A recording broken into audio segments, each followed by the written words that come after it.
बघताच तुम्हाला असं वाटलं असेल, की आपण कुठलीतरी नॉन-व्हेज डिश बघतो आहे. पण ही आहे सोयाबीन वडीची भाजी, जी मी अगदी नॉन-व्हेज कसं बनवतात त्याच पद्धतीने बनवलेली आहे. चवीलाही नॉन-व्हेजपेक्षा कुठेच कमी लागत नाही. तुम्ही सुद्धा एकदा नक्की करून बघा. हाच मसाला वापरून तुम्ही नॉन-व्हेजसुद्धा बनवू शकता. तर आता सर्वात आधी आपल्याला सोयाबीनच्या वड्या पाण्यामध्ये उकडून घ्यायच्या आहे. त्यासाठी पाणी गरम करायला ठेवायचं. यामध्ये अर्धा चमचा मीठ घातलेलं आहे, अर्धा चमचा हळद घालायची. नीट एकदा मिसळून झालं आणि पाण्याला उकळी यायला लागली, की यामध्ये सोयाबीनच्या वड्या घालायच्या आहे. तर ही भाजी मी 3 लोकांसाठी बनवते आहे. त्यानुसारच बाकी सर्व प्रमाण घेतलेलं आहे. सोयाबीनच्या वड्या पॅकिंगच्या ज्या येतात ना, त्याच वापरायच्या आहे. खुल्या वड्या वापरायच्या नाही, कारण त्याला एक प्रकारचा वास असतो आणि तो वास निघूनसुद्धा जात नाही. तुम्ही उकडल्या तरीसुद्धा निघत नाही. त्यामुळे वापरत असताना पॅकिंगच्याच वापरा. खुल्या वड्या वापरू नका, त्याची भाजीसुद्धा छान लागत नाही. आता वड्या बघू शकता 5 मिनिट उकडल्यानंतर वर तरंगायला लागलेले आहे. मी गरम पाण्यामध्ये असं सोडलेलं आहे. तेव्हापर्यंत मसाला बनवण्याची तयारी करते आहे. तर खोबऱ्याचा एक मध्यम आकाराचा डौल मी डायरेक्ट फ्लेमवरच भाजून घेते आहे आणि 3 कांदे घेतलेले आहे. 2 छोटे आहेत, 1 मोठा कांदा घेतलेला आहे. कांदेसुद्धा मी असेच डायरेक्ट फ्लेमवर भाजून घेते आहे. यामुळे भाजीला चव आणि रंग दोनही खूप छान येतो. तुम्हाला हवं असेल तर कढईमध्ये सुद्धा थोडं तेल घालून तुम्ही भाजून घेऊ शकता. तर आता इथे मी कलमी घेतलेली आहे, ज्याला दालचिनी म्हटलं जातं.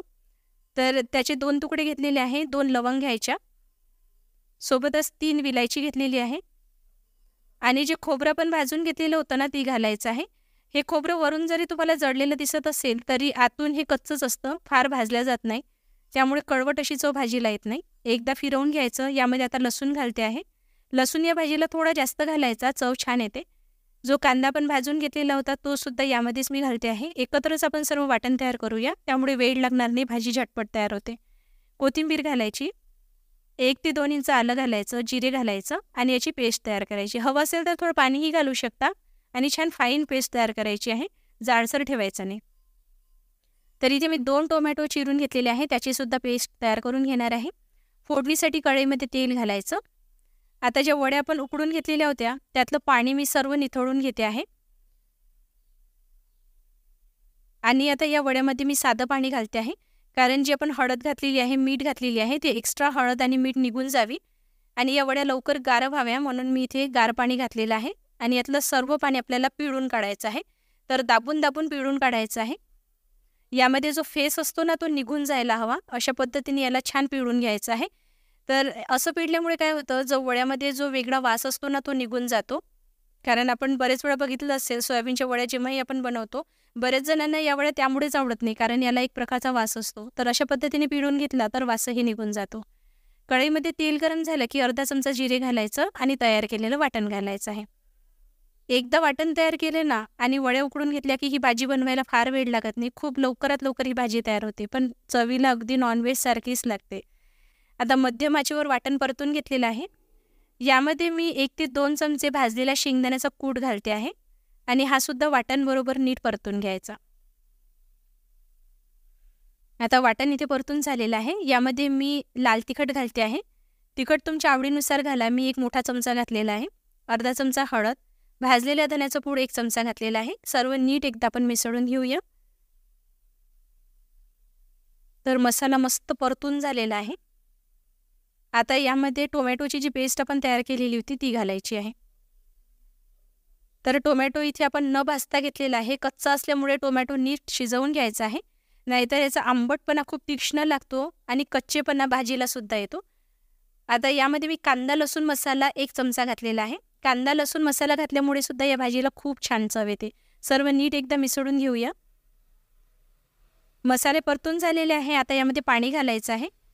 तर पाणी कडकडीत गरम केलेलंच पाणी घाला. यामुळे ग्रेव्ही तयार व्हायला वेळही लागत नाही आणि तवंग भाजीला खूप छान येतो. तर अगदी थोडं गरम पाणी सुरुवातीला घातलेलं आहे. मसाले अजूनही आपण पूर्णपणे शिजवलेले नाही. तर जेव्हापर्यंत कढईने तेल सुटत नाही तेव्हापर्यंत जास्त पाणी घालायचं आणि अगदी थोडं पाणी घालून सुरुवातीला मसाले नीट परतून घ्यायचे. कढईने तेल सुटायला लागलं की नंतर आपल्याला जास्तीचं पाणी घालायचं आहे.